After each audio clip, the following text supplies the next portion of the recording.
문재인 정부 이철희 정무수석은 한동훈 전 위원장의 출마 선언 내용에 A를 줬습니다. 학점 A. 네. A고 조금 부족했던 부분이 있다라고 한다면 사실 출마 명분이라는 게 예. 당내 출마 명분은 되거든요, 이게. 예. 당내에서는. 근데 이제 국민들한테는 사실은 그건 니들 당 사정이고 그 부분은 조금 국민들을 설득할 수 있는 논리까지 나오지는 못했다라는 걸 좀 지적해두고 싶고요. 예. 다른 분들 같은 경우에는 일단 비전이 없어요. 비전이 없을 수밖에 없는 게 왜냐하면 지금 기본적으로 이 사람들 메시지의 핵심은 뭐냐 대통령과의 관계 문제거든요. 그러니까요. 그러니까 어디를 늘리고냐면 한동훈의 약한 고리가 바로 대통령과의 관계가 안 좋다라는 걸 치고 들어오려다 보니까 스탠스를 그래 잡으니까 메시지의 중심이 거기에 하는 겁니다. 그러니까 원희룡은 뭐라고 얘기를 하는 겁니까? 나는 당정 일체론이다. 대통령하고 함께 가겠다. 나 대통령도 신뢰를 받는 사람이다. 이렇게 되게 되면 이제 뭐가 문제냐면 거기서 비전을 세울 수가 없게 되는 거예요. 예. 네. 당이 망가진 이유가 뭔데? 바로 그것 때문에 망가졌거든요. 근데 그걸 반복하겠다는 얘기가 되는 거잖아요. 반복하겠다는 얘기가 되는 거고. 예. 그다음에 그걸 갖다가 그 우려를 갖다 뭐 레드팀 드는 거 이걸로 되겠어요. 아하. 말이 안 되는 거예요. 예. 그래서 일단 총선 민심이 무엇인지에 대한 얘기를 못 하게 되는 겁니다. 그걸 얘기를 하게 되면 바로 뭐예요? 누구랑 척을 지게 돼요?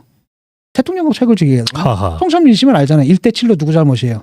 대통령 잘못이에요. 그렇죠? 근데 그 얘기를 못 하는 겁니다.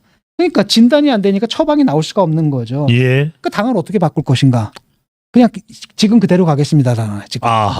그러니까 사실 비전을 낼 수가 없는 겁니다. 지금. 예.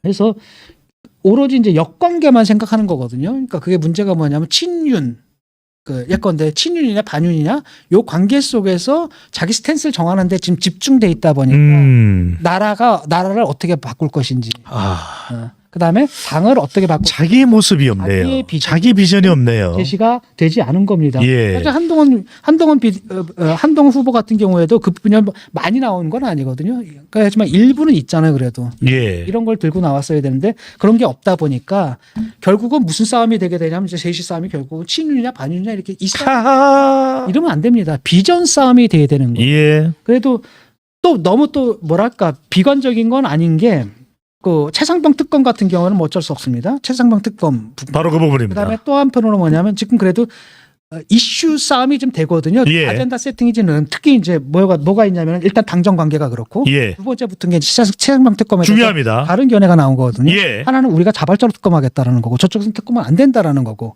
거기서 벌써 이견이 발생해서 논쟁이 붙고 있죠. 예. 또 하나가 뭐냐면 핵무장 관련해서 또 뭐 논쟁이 붙었잖아요.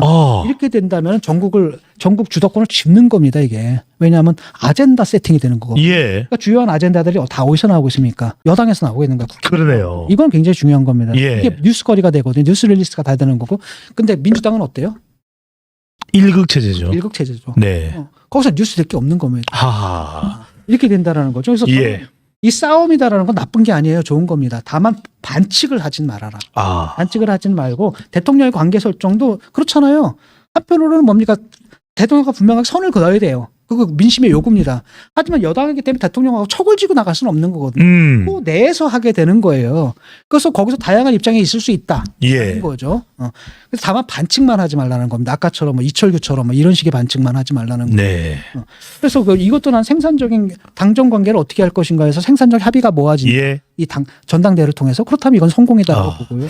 두 번째 최상병 특검에 대해 바로 이 이야기입니다. 당에서도 이게 입장 정해야 됩니다. 예. 그다음에 핵무장에 관해서도 굉장히 재밌거든요. 그러니까 나는 사실 뭐 핵무장에 반대하는데 반대하는 게 아니라 우리가 할 수도 없어 이게 할 수도 없는 건데 말도 안 되는 얘기인데 어쨌든 간에 이런 얘기가 나와서 논쟁이 된다는 건 좋은 일이다라는. 예. 그래서 전당대회가 좀 이런 논의들이 활발하게 이루어지고 각 후보마다 자기 색깔 드러내면서 자기 얘기하고 그다음에 유권자들이 듣고 판단하고 예. 그래서 합의를 만들어내고 이런 과정이 됐으면 정말 좋을 것 같아요. 하나하나 들어가 보겠습니다. 이번 국민의힘 전당대회의 가장 중요한 것은 첫 번째 윤석열 대통령과의 관계입니다. 한동훈과 나머지 세 사람이 완전히 다릅니다. 한동훈 전 위원장은 수평적 관계. 나머지 세 사람은 원팀. 어떤 차이가 있고 무엇이 지금 현재로서는 타당하다고 봐야 될까요? 일단은 이 사람들이 뭘 봤냐면은 이제 그 선언문을 좀 봤잖아요. 예, 예. 일단은 이 사람들은 메시지를 낸 걸 보게 되면은 첫 번째를 뭘 얘기를 할 수 있냐면은 비전이 없어요. 한동훈 위원장을 제외하고 나머지 사람들은 비전을 제시하지 못하고 있거든요. 좀 이따 메시지 분석은 다시 할게요. 예. 그러니까 결국은 뭐가 되냐면 그 사람들이 낸다는 메시지가 결국 대통령과의 관계를 어떻게 할 것인가에 딱 집중되어 있습니다. 그러니까 나경원 같은 경우에는 당정 동행하겠다 이렇게 얘기를 하고 있고 그다음에 원희룡 같은 경우에는 당정 일체론을 얘기하고 있습니다. 예. 근데 한동훈은 뭐냐면 당정 수평 관계, 당정을 갖다 수평 관계로 만들겠다라는 거고 이렇게 되게 되면 사실 대립은 누구와 누가 하게 되냐면 원희룡, 그러니까 당정 일체론. 예. 그다음에 한동훈 당정 수평 관계론 내 대립이 되는 거고 그럼 나경원이 애매모호해지거든요. 당정 동행이라는 게 뭘 말하는 거야? 당정 일체론이야? 아니면 당정 수평 관계? 일체론 쪽에 가까워 보이네요. 그러니까 애매모호하잖아요. 그러니까 스탠스가 상당히 애매모호해진 겁니다. 이분 같은 경우에. 그러니까 자기는 저 양쪽의 중도라고 하는데 예. 다 수직적 관계로 만들래? 아니면 수평적 관계로 만들래? 그러면 사선의 관계를 만들겠다. 아이고. 그러니까 이게 좀 애매모호하다라는 겁니다. 그 부분에서 조금 스탠스가 좀 꼬여요. 나경원이. 근데 예? 문제는 뭐냐면 선거 때는 사실 그 어느 쪽으로부터 사실 지지를 받기 힘들다라는 겁니다. 아하. 그런 문제가 있는 거죠. 그래서 나는 개파 줄 세우기에 대한 비판은 정당하다고 봐요. 사실은 뭐 벌써 그 얘기가 나오잖아요. 뭐 친한 벌써 줄 서기가 시작됐다. 예. 그런 비판들은 아주 정당한 비판이라고 봅니다. 다만 이제 이게 실제로 그 선거판에 들어가게 되면은 그렇잖아요. 둘이 싸우게 되는데 그 중에서 이것도 아니고 저것도 아니고 어정쩡한 스탠스를 취하게 되면 그 어느 쪽에서도 표를 얻기가 힘든 그런 문제는 좀 있겠죠. 또 하나는 뭐냐 당권 대권 분리거든요. 당권 대권 분리인데 이건 그렇다라는 거예요. 나는 이제 대권 생각하지 않고 그 말에 또 일리는 있어요. 임기 완수하겠다. 그렇죠. 대권을 생각하는 사람 당 대표가 되면 당이 사당화된다. 이런 그런 우려는 분명히 있죠. 여기 대해서 한동훈 후보는 뭐라고 그랬냐면 그러면 안 된다는 거예요. 당신이 당대표를 잘해가지고 정말로 그 지지자들의 지지를 받고 국민들의 지지를 받는다라고 하면 당연히 나가야지. 왜 안 나가느냐라고 하면서 뭐라고 얘기합니까? 꿈을 크게 가지십시오. 이렇게 얘기해버리는 거예요. 드림 빅. 그러니까 네. 사실 좀 조금 민망해진 거죠. 사실 말은 이렇게 한들을 자기도 만약에 당대표 잘해가지고 하면은 그때 안 나가겠어요. 당연히 나가는 거죠. 원희룡 같은 경우에는 예. 봤거든요. 없어요, 내용이. 너무 짧아. 200 몇십 장인가? 하여튼 그거밖에 안 되고 10줄밖에 안 돼도 10대줄밖에 안 되거든요. 내용이 하나도 없고 짧고요. 거긴 뭐라고 그러냐면 원팀만 얘기했어요. 원팀이다. 당정이 조금 다른 생각을 갖고 쉽게 말하면 생산적 갈등을 하거나 예. 이런 게 아니라 일단 원팀이다라고 딱 묶어버리는 거예요. 그러니까 나는 대통령과 원팀이 되겠다라는 얘기죠.